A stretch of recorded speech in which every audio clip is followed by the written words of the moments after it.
বিশ্বাসঘাতকতার ভয়ঙ্কর পরিণতি যে কেমন হতে পারে সেটা তো আমরা কম বেশি সকলে পলাশির যুদ্ধের ইতিহাস থেকেই জানি। কিন্তু পলাশির যুদ্ধ পলাশির কোথায় হয়েছিল, এখন কেমন পরিস্থিতিতে আছে সেই যুদ্ধক্ষেত্র?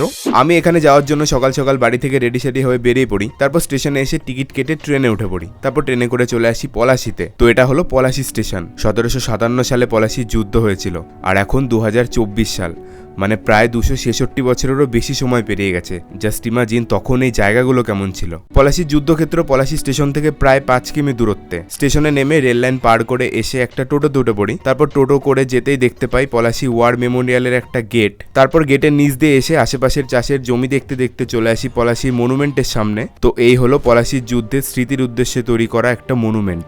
সত্যি পলাশির যুদ্ধের কথা তো আমরা ছোটবেলায় বইতেই পড়েছি। সেই 1757 সালে 23শে জুন বাংলার শেষ স্বাধীন নবাব সিরাজদৌল্লা আর ব্রিটিশ ইস্ট ইন্ডিয়া কোম্পানির মধ্যে পলাশি নামক স্থানে যে যুদ্ধ হয়েছিল তার নাম পলাশির যুদ্ধ। কি মনে আছে তো নাকি?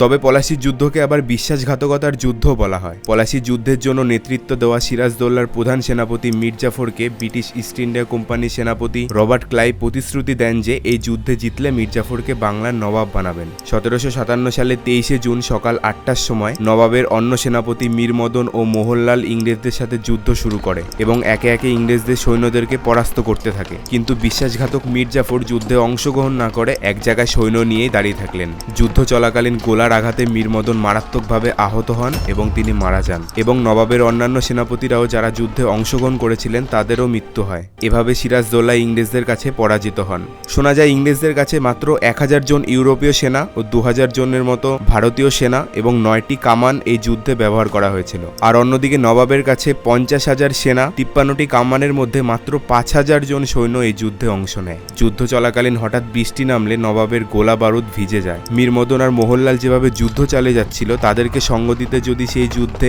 মীর জাফরও অংশ নিত তাহলে হয়তো সেদিন যুদ্ধে নবাবই জয়লাভ করত।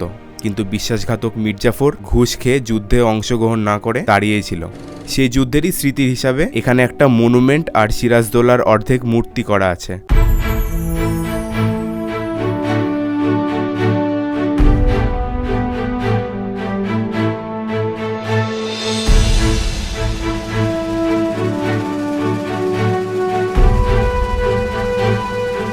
আর একটু দূরে মাঠের মধ্যে মীর মদন, বাহাদুর খান, নবে সিং হাজারি স্মারক স্তম্ভ করা আছে।